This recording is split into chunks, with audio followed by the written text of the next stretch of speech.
Hello everyone, स्वागत है आपका अपने YouTube channel AC study classes में। हिंदी की स्पेशल क्लास में आज हम आपके लिए हिंदी साहित्य एवं हिंदी व्याकरण से बहुत महत्वपूर्ण प्रैक्टिस सेट 15 लेकर आए हैं, जिसमें हम आपके लिए 50 क्वेश्चन कराने जा रहे हैं। तो गाइस, वीडियो पसंद आए तो लाइक कीजिए और कमेंट बॉक्स में लिख करके ज़रूर बताइए। अगर आप हमारे चैनल पर नए हैं तो चैनल को सब्सक्राइब कीजिए। तो चलिए शुरू करते हैं। हमारा पहला प्रश्न है आज का, प्रगतिवादी समीक्षक हैं। इनमें से प्रगतिवादी समीक्षक बताना है कि कौन है। रामचंद्र शुक्ल है, रामविलास शर्मा, गुलाब राय या श्याम सुंदर दास। इसका सही आंसर होगा बी ऑप्शन, रामविलास शर्मा। ये क्या है? एक प्रगतिवादी समीक्षक है।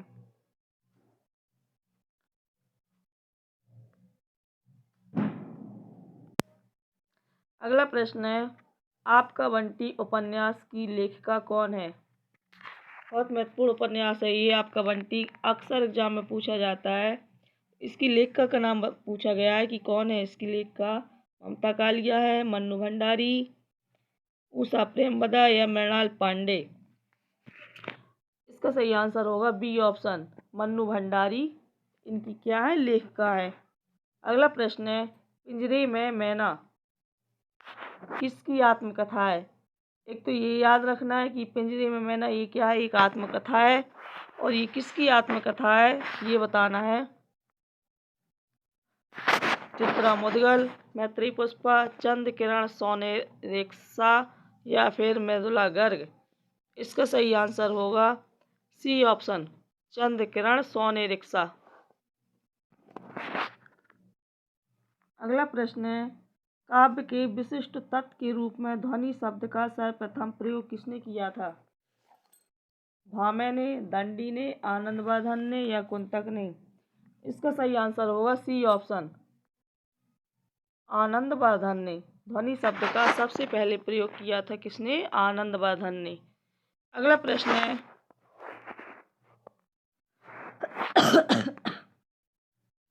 क्या भूलूं क्या याद करूं। इसमें रचनाकार की आत्मकथा है। क्या भूलूं क्या याद करूं ये क्या है? एक आत्मकथा है।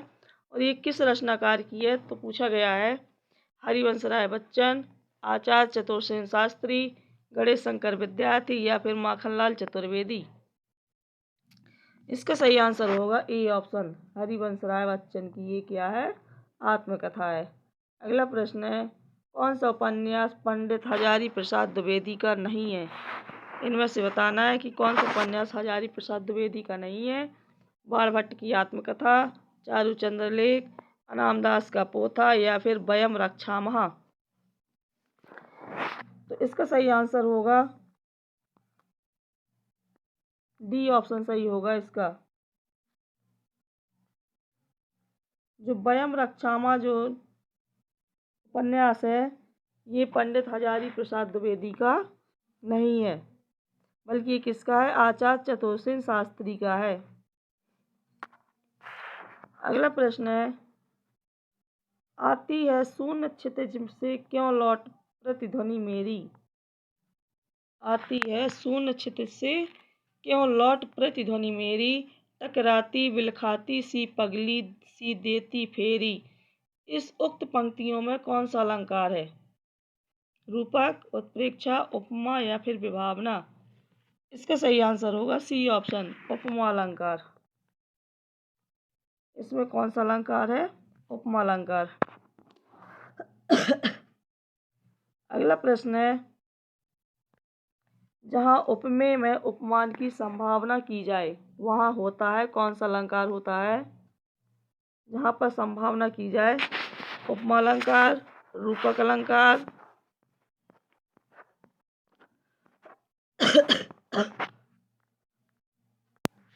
उत्प्रेक्षा या फिर अतिशयोक्ति। इसका सही आंसर होगा सी ऑप्शन, उत्प्रेक्षा अलंकार। अगला प्रश्न है, कनक कनकते सौ गुनी मादकता अधिकार। इसमें कौन सा अलंकार है? यमक, अनुप्रास, श्लेष या फिर इनमें से कोई नहीं। इसका सही आंसर क्या होगा? यमक अलंकार। अक्सर एग्जाम में पूछा जाता है ये उदाहरण कि कनक कनकते सौ गुनी मादकता अधिकार। इसमें कौन सा यमक अलंकार है? अगला प्रश्न है, जननी तू जननी भई विधि सन कछु न बसाए, इसमें कौन सा अलंकार है? छेकानुप्रास, वृत्यानुप्रास, लाटानुप्रास या फिर इनमें से कोई नहीं? इसका सही आंसर होगा सी ऑप्शन, लाटानुप्रास। जननी तू जननी भई विधि सन कछु न बसाए, इसमें लाटानुप्रास है। अगला प्रश्न है, किस आचार्य ने अलंकार को काव्य की आत्मा मानकर रस का महत्व गौण कर दिया? भामह, वामन, विश्वनाथ या फिर आनंदवर्धन? इसका सही आंसर होगा ए ऑप्शन, भामह ने। भामह ने अलंकार को काव्य की आत्मा मान करके रस का महत्व गौण कर दिया। अगला प्रश्न है, भरत मुनि के रस सूत्र में निम्नलिखित में से किसका उल्लेख नहीं है? स्थायी भाव, विभाव, अनुभाव या फिर व्यभिचारी भाव? इसका सही आंसर होगा ये ऑप्शन, भरत मुनि के रस सूत्र में स्थायी भाव का उल्लेख नहीं है। अगला प्रश्न है, शिशुपाल बधम के लेखक का नाम बताइए। माघ, कालिदास, हर्ष या फिर भास? इसका सही आंसर क्या होगा? ए ऑप्शन, माघ। शिशुपाल वध के लेखक का नाम क्या है? माघ। अगला प्रश्न है,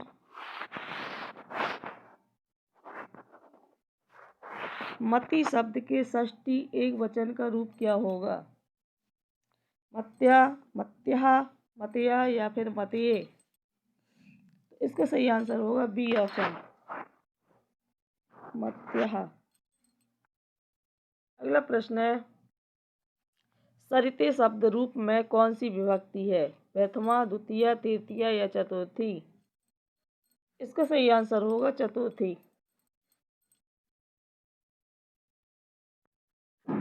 अगला प्रश्न है, गांव के चारों ओर जल है।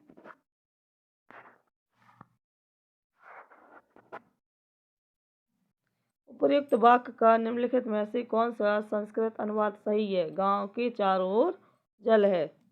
ग्रामम परितः जलमस्ति, ग्रामस्य परितः जलमस्ति, ग्रामस्य चहुँ दिशासु जलमस्ति या ग्रामस्य चहुँ दिशासु जलम संति? इसका सही आंसर क्या होगा? ये ऑप्शन, ग्रामम परितः जलम अस्ति। छात्र ने 2 पुस्तकें खरीदी, इसका सही संस्कृत में अनुवाद क्या होगा? छात्रः द्वय पुस्तकं क्रीतः,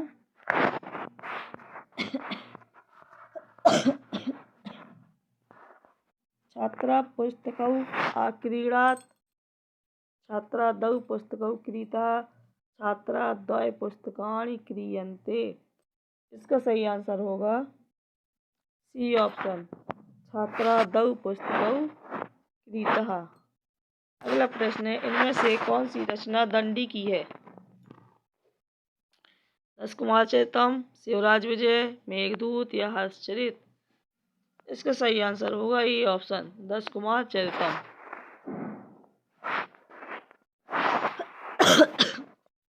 अगला प्रश्न है, गोस्वामी तुलसीदास की अंतिम रचना कौन सी है? विनय पत्रिका, दोहावली, कवितावली या फिर हनुमान वाहुक? इसका सही आंसर होगा डी ऑप्शन, हनुमान वाहुक।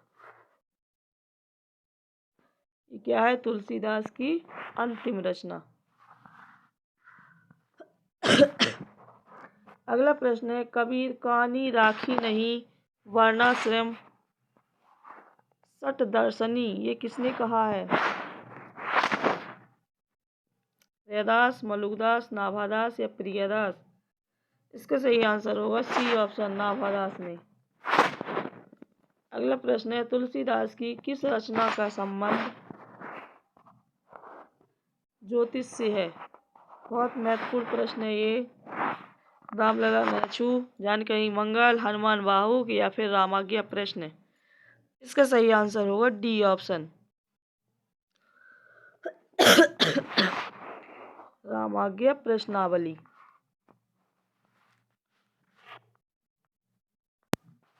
अगला प्रश्न है, तुलसीदास की किस रचना में संत महत्वों की लक्षण वर्णित है? वैराग्य संदीपनी, रामाज्ञा प्रश्नावली, पार्वती मंगल या फिर जानकी मंगल? इसका सही आंसर क्या होगा? E option. वैराग्य संदीपनी में क्या है? संत महंतों के लक्षण वर्णित है। अगला प्रश्न है, इनमें से किस कवि ने लक्षण ग्रंथ नहीं लिखे? देव ने, पद्माकर, भूषण या बिहारी? इसका सही आंसर होगा डी ऑप्शन, बिहारी ने लक्षण ग्रंथ नहीं लिखे। अगला प्रश्न है, प्रताप शाही की रचना नहीं है, कौन सी नहीं है? काव्य विलास,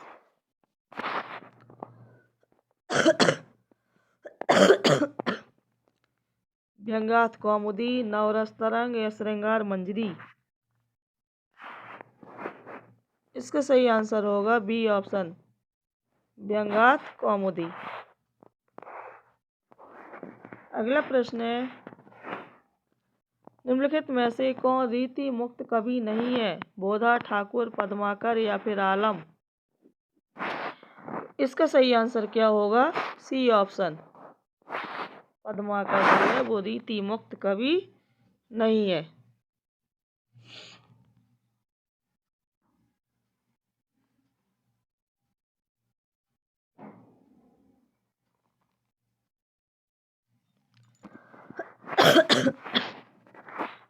अगला प्रश्न है, इनकी सी विशुद्ध सरस एवं शक्ति संपन्न ब्रज भाषा लिखने में और कोई कवि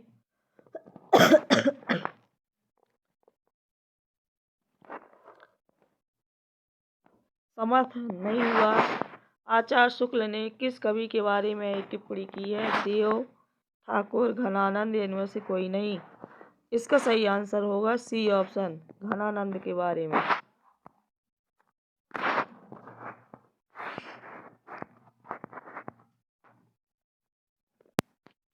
अगला प्रश्न है, आचार्य हजारी प्रसाद द्विवेदी के अनुसार 14वीं 15वीं के हिंदुओं, मुसलमानों, सामंतों, शहरों, सेना, शताब्दी के सिपाहियों और लड़ाइयों का जीवंत और यथार्थ वर्णन किस कृति में हुआ है?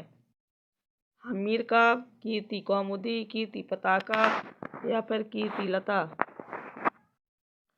इसका सही आंसर क्या होगा? डी ऑप्शन, कीर्ति लता में। अगला प्रश्न है, निम्नलिखित कवियों का सही क्रम क्या है? इसका सही आंसर होगा डी ऑप्शन, केशवदास, चिंतामणि, बिहारी और पद्माकर। अगला प्रश्न है, देव कवि की रचना है, कौन सी है? इनमें से बताना है। काव्य निर्णय, रसराज, श्रृंगार निर्णय या फिर भावविलास? इसका सही आंसर होगा डी ऑप्शन, भावविलास किसकी है? देव की रचना।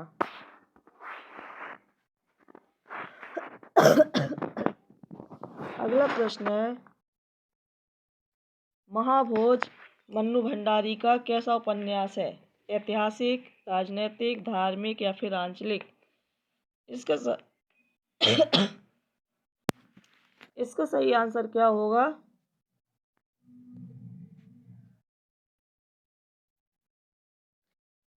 मन्नू भंडारी का एक ऐसा उपन्यास है महाभोज, बताना है। तो इसका सही आंसर होगा बी ऑप्शन, राजनैतिक। अगला प्रश्न है, निम्नलिखित में से कौन सी रचना केशवदास की नहीं है? इनमें से कविप्रिया, रसिकप्रिया, रसार्णव या छंदमाला? इसका सही आंसर होगा सी ऑप्शन, रसार्णव। ये किसकी नहीं है? केशवदास की नहीं। जो रसार्णव रचना है ये केशवदास की नहीं है। अगला प्रश्न है, घनानंद को साक्षात रस मूर्ति किसने माना है? ये किसने माना था? ये माना था आचार्य रामचंद्र शुक्ल द्विवेदी ने। अगला प्रश्न है, निम्नलिखित लेखकों को रचनाओं के साथ सम्मिलित कीजिए। लेखकों को रचनाओं के साथ मिलाना है। विजयसेन सूरी किसकी रचना है? नरपतिनाल, शालिभद्र सूरी और आसगु। इसको सही मिलाना है, विजयसेन सूरी रेवंत गिरिरास।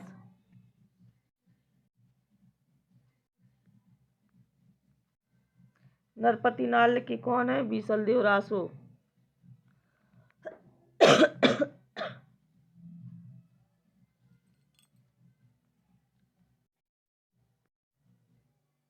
इधर सी में तीसरे में आएगा। सालभद्र सूरी, इनकी कौन सी है? भरतेश्वर बाहुबली रास। आसगू चंदन वाला रास। तो कौन सा आ रहा है देखना है। पहला, तीसरा, दूसरा और चौथा। पहला, तीसरा, दूसरा, चौथा।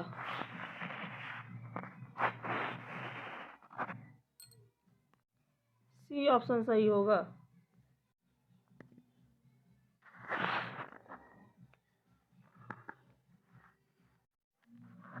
नहीं, बी होगा। हाँ, गलत लग गया है। बी ऑप्शन सही होगा इसका।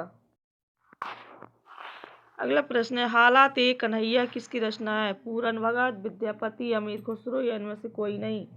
इसका सही आंसर होगा सी ऑप्शन, अमीर खुसरो की।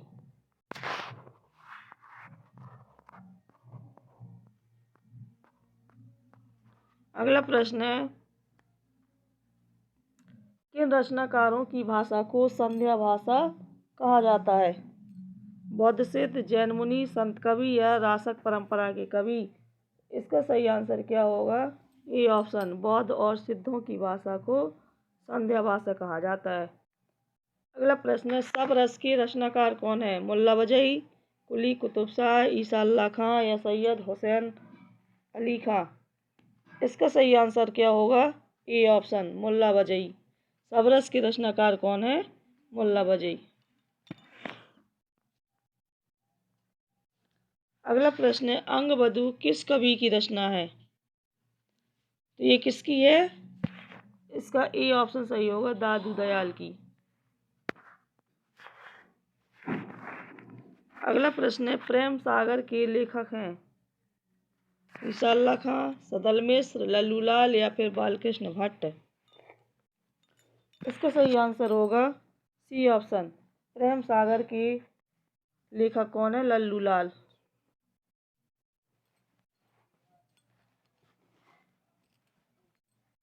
अगला प्रश्न है, कुमारपाल प्रतिबोध के रचनाकार कौन है? हेमचंद, सारंगदास, सोम प्रभु सूरी या विद्याधर? इसका सही आंसर होगा सी ऑप्शन, कुमारपाल प्रतिबोध के रचनाकार हैं सोम प्रभु सूरी। अगला प्रश्न है, काल के अनुसार निम्नलिखित कृतियों का सही अनुक्रम बताना है। इसका सही आंसर होगा सी ऑप्शन, हिमचर्यु, कुमार रासो, बीसलदेव रासो और चंदन वाला रास। अगला प्रश्न है, ध्वन्यालोक किस शताब्दी का ग्रंथ है?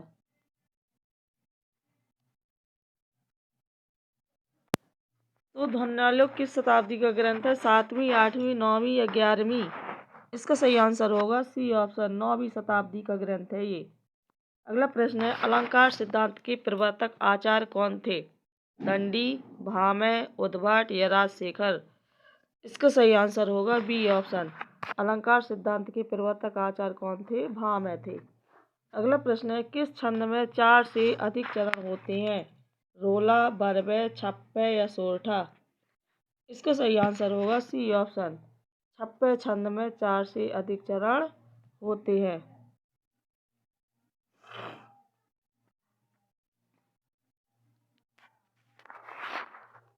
इसमें कितने होते हैं? 6 चरण होते हैं। अगला प्रश्न है, निम्न में कौन मात्रिक छंद है? दोहा, चौपाई, रोला और ये सभी? इसका सही आंसर क्या होगा? डी ऑप्शन, यानी दोहा, चौपाई, रोला ये सभी क्या है? मात्रिक छंद है, इसलिए ये सभी उत्तर सही होंगे। अगला प्रश्न है, राहुल जी ने हिंदी भाषा का प्रथम कवि किसे स्वीकार किया? पुष्पदंत, हेमचंद को, सरप्पा को या विद्यापति को? इसका सही आंसर क्या होगा? सी ऑप्शन, सरप्पा को। अगला प्रश्न है, बीसलदेव रासो में किस शैली का प्रयोग किया गया है? श्रृंगारिक, आख्यान, गेय या प्रबंध? इसका सही आंसर क्या होगा? सी ऑप्शन, ये शैली का। अगला प्रश्न है, आचार्य आनंद वर्धन किस संप्रदाय के आचार्य माने जाते हैं? अलंकार, वक्रोक्ति, ध्वनि या फिर औचित्य? इसका सही आंसर होगा सी ऑप्शन, ध्वनि अलंकार संप्रदाय से। अगला प्रश्न है, सिद्ध साहित्य में सिद्धों की संख्या कितनी मानी गई? 8, 20, 84 या 40? इसका सही आंसर होगा सी ऑप्शन, सिद्ध साहित्य में सिद्धों की संख्या 84 मानी गई। अगला प्रश्न है, अपभ्रंश भाषाओं का विकास हुआ है किससे? संस्कृत भाषा, पाली भाषा, दरद भाषा या फिर प्राकृत भाषा? इसका सही आंसर क्या होगा?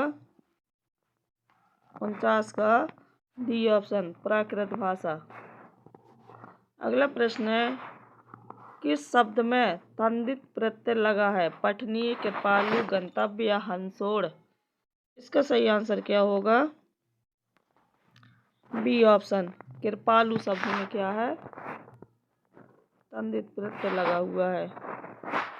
तो गाइस, अगर वीडियो पसंद आए तो लाइक कीजिए और कमेंट बॉक्स में अपने सुझाव लिख करके ज़रूर बताइए। धन्यवाद।